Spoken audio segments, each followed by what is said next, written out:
I'd like to talk to you about the importance of attitude in all aspects of your life. And what is attitude? What attitude is simply a habit of thoughts. It's a habitualized way of thinking. We all have a pattern in how we think, what we do, and how we interact with people. And attitude is one aspect of life that affects everything you do. It's the one area that, if we get it right, we can open great doors into a much more fulfilled life. But if we get it wrong, we could find ourselves in a relatively difficult place. Attitude is not something that we are taught at an early age. So some of us go through life, and I was one of those people who went through life without understanding the implications of my attitude and how it was affecting everything in my life. It took a while. It took a lot of failing and trying and failing. And eventually I arrived at the place whereby I had made a lot of mistakes. And I sat down and I said, well, it's definitely not my father or my mother. It's not the government. It's not the economy. It's me. I was responsible for my results. And so I encouraged myself to accept responsibility.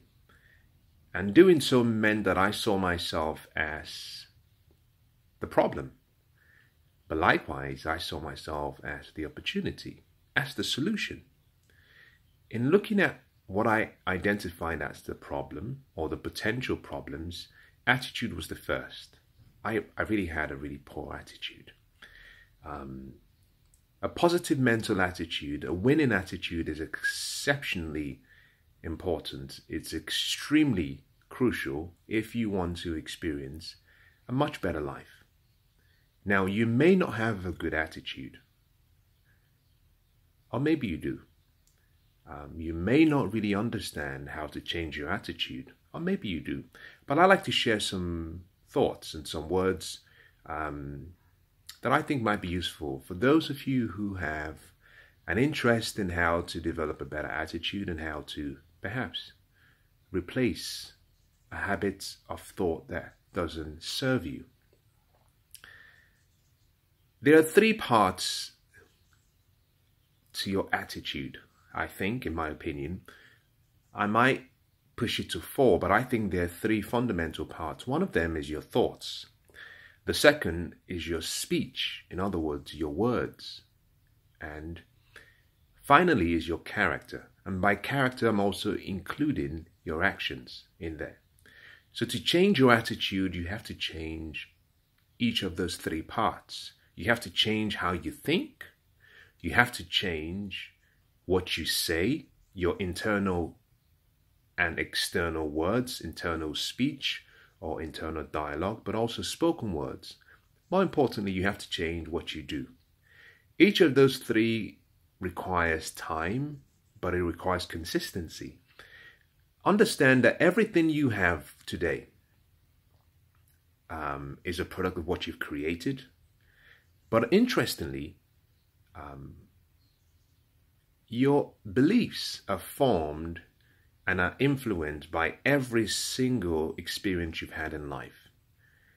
From the moment you're born, you start to develop ideas, and you're influenced by your environment, your relationship, the people around you, your experiences. And all of those form and shape your life, your decisions. Now, you and I will never have the opportunity to be born anew, be born as a child again. But what we can do is we can change our thoughts and our thinking by the process of renewing our mind. As a matter of fact, an ancient writer once said, be renewed in your mind. He said, be not of the world. Don't conform. Transform yourself by the renewing of your mind. And what he was simply trying to say there is go back and change your attitude. How do you do that? Well, firstly, decide that you want to change. You see, we do things in life for one of two reasons. One, to avoid pain, or to pursue gain. You cannot change your life until you're willing to change. If you're doing it because you just think, I like to, I kind of want to, you will succeed, but it will be only temporary. If you want to have permanent success, it must become a must. It must become an all-obsessive desire. In other words, you must have the word resolve in you, meaning, I'm going to do this until. So the first thing is decide that you really want to change. Now, once you've made that decision, the rest is easy. Deciding is normally the hardest part, because in most cases, some of us, and I should say this, and I do say this with a lot of consideration, but also I say this slightly bluntly because I was one of those people. We have beliefs, and in many cases our beliefs, we choose and rationalize our beliefs either to help us endure or to help us create a change in our life. So for example, during the times and years when I had a really poor attitude, now I'm not suggesting that I have a great attitude today. I'm now working on it purposefully. Every day I make an effort, and I'm better than where I used to be.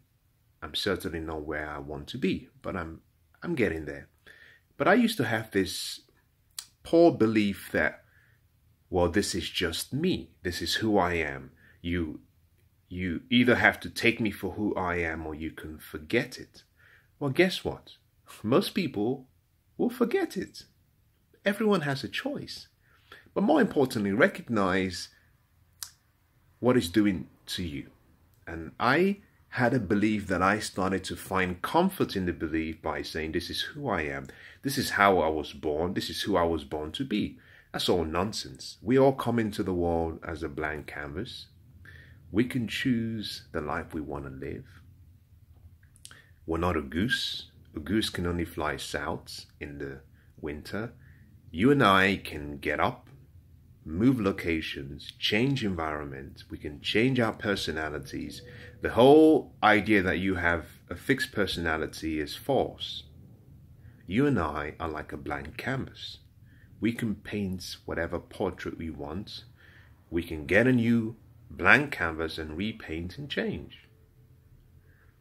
It was until I started to make a deliberate choice and decision that I was going to change myself. That's when I started making a change. I decided that my beliefs weren't helping me and that I had to form new beliefs. Well, let me come back to what I was sharing with you, and I apologize for digressing for a few minutes. The first thing you have to do is decide you want to change, and then make an effort to change. Now, how do you make an effort? Well, it starts with your thoughts. I like to ask people the question, do you ever think about what you're thinking about? Now, I know it kind of sounds like a play on words, but I want you to stop and ask yourself, at every moment during the day, or at specific moments during the day, are you observant? Are you aware? Are you conscious of the thoughts going through your mind? You see, because in many cases, we're not. But our thoughts are creating our reality and are dictating our feelings. If you can stop and ask yourself that question, what you find is you start to raise your level of awareness so that very quickly you can make changes. Now, there were times, and there are still times. As a matter of fact, I'll be very insincere if I said to you that before I started making this video, that I was in a great positive state. No, I had made a few phone calls, a few things had happened, and when you're dealing with people and dealing with the world, you should be prepared for the variations in life's experiences. And half an hour before I started making this, I felt a little bit down.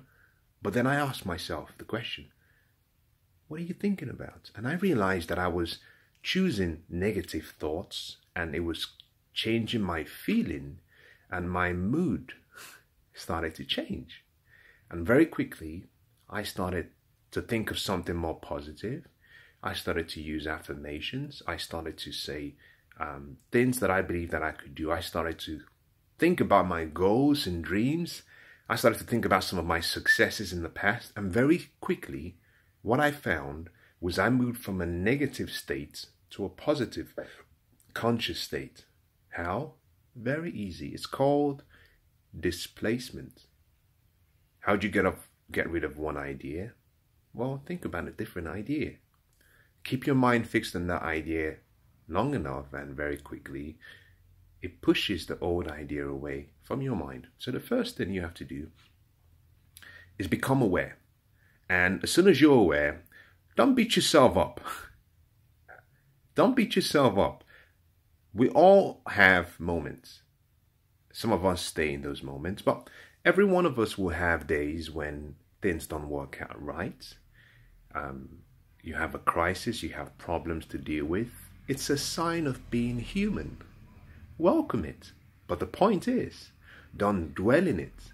Learn the lesson, recognize when your thoughts are negative, and very quickly move it, change it to a positive idea or positive thought. That's the first thing you have to do. Awareness, and make a change. The second thing you have to do is control what you say.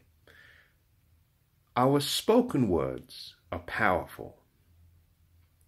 When you speak, you give your thoughts life, and they become creative.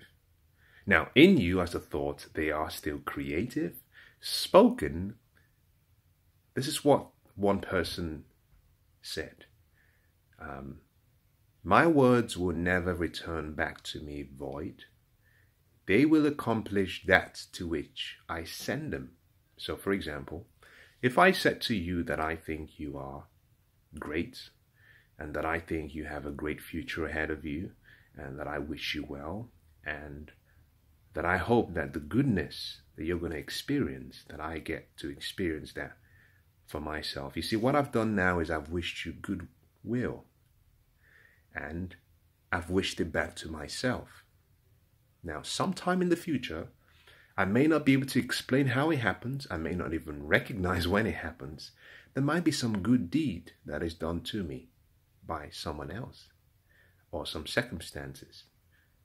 You may not really be able to say exactly where that has come from, but what you find is if you and I recorded all of our thoughts and our words consistently, we can connect every decision we're making, every thought we have, every spoken word we have to something that happens in the future. So the second thing you want to control is what you say. Develop a vocabulary of empowering words.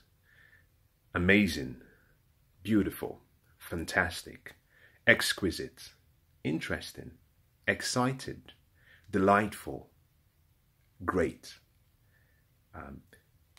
Develop a vocabulary of positive words. So when people say to you, how are you? Don't say, I'm fine. I'm fine is not as positive as I feel amazing. Now, I'm not suggesting that you delude yourself. You see, affirmations without execution is the beginning of delusion.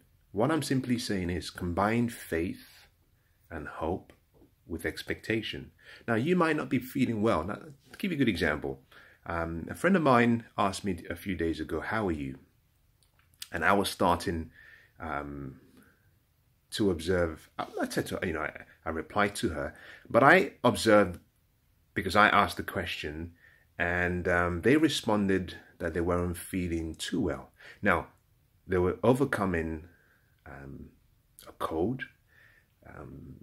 But I said to my friend, why don't you change the word and say, I'm on my way to recovery, rather than I am ill or I am sick. You can simply say, I'm on my way to recovery. It's more of a positive word. And this is the point I'm trying to make. You're not denying yourself of the reality of things, but what you're doing is you're focusing on the future. You're saying, every day I'm getting better and better, and I am recovering. So choose positive words, put it in your vocabulary, and use it regularly. Now, another part of speech is what you say to people, but also what you say to yourself. If I can recommend something to you, I would say get into the habit of self-talk. Make a list of a number of affirmations, and every day, in the morning, in the evening, through the day, whenever you feel down, just recite the same affirmations. I'm beautiful. I'm intelligent. I'm capable. I can achieve this. Keep reciting your self-talk and affirmations. Now, someone once said that faith comes from hearing. And hearing, in other words, what you hear regularly with repetition, that idea, that thought starts to fill your mind. And the more you repeat it, the more you develop feelings. Those feelings are expressed through your body as actions. Your actions determine your results. So, if you want to change your life, change what you say, change your thoughts. Now, the final thing I'm going to talk about is your actions. Get into the habit of taking positive actions, massive actions. There'll be times when you don't feel like, and that's natural. But guess what? Self-discipline is the ability to make yourself do what you should do when you should do it, whether you feel like it or not. The difference between the successful and the average person comes down to one word: self-discipline. Can you make yourself do what is expected, irrespective of how you feel? Because you see, self-discipline is doing what you need to do to ensure that the future aligns with the vision you have. It has nothing to do with how you feel. You may not feel like it. Big deal. Get over it. Just get going. And the beautiful thing is a statement that Tony Robbins talks about and says that I think is so beautiful, it's so powerful. He says, emotion comes from motion. It's powerful. In other words, as you start to take action, what you find is the action and the activity leads you down a path where your emotional state changes. And as your emotional state changes, your thoughts change. Because what you're doing is you're focusing on something else. Because what you focus on, that's what you feel. Energy follows focus. By taking action, you push your energy in that direction. Your feelings change because that's where your focus is. And as a result of a change in feeling, your thoughts change. Now, those are 3 ways that you can change your attitude. I'll conclude by saying this. You're going to make great progress when you begin. But there will be days when you find that you have taken a step back, or sometimes 2 steps back. Don't worry about it. The most important thing is consistency. Earl Nightingale said that success is the progressive realization of a worthy goal or ideal. In other words, if you know where you are, if you know where you're trying to get to, and if you're traveling progressively in that direction, you're successful. Only you can decide whether you're successful or not. If you're consistently progressing, that is success. So whether you take a step back once, the question is, have you been consistently progressing? And if the answer is yes, reward yourself. Remember this, you should be your best coach. You should be your best cheerleader. Let the critics assemble. Let them have a great time out there, but don't be one of your critics.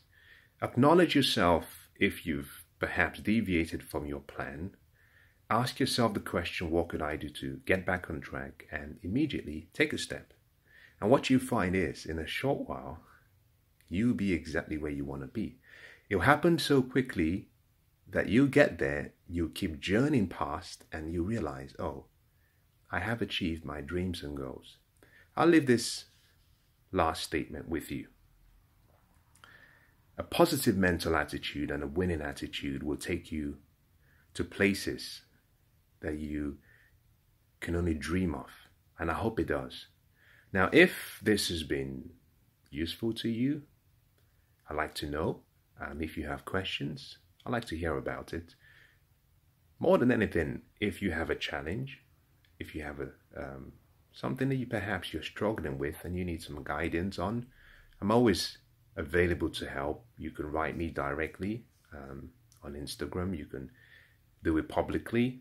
However you want to do it, reach out. Recognize that together, where you have two minds come together to solve one problem, their success is always much more than if one person tried to do it alone. Now, I believe we all have greatness in us. We all have that divine gift. Some of us need help in unwrapping that gift. Some of us would also need help in actually bringing the gift out of the packaging so that it can shine. Change your attitude and you can change your life. But if you need help changing your attitude, I'd love to help you. Find someone else, if there's someone else you know to help you. Maybe an accountability partner, someone you can confide in. And whenever you go off track, they can correct you. I hope you do. I wish you the best of luck. God bless.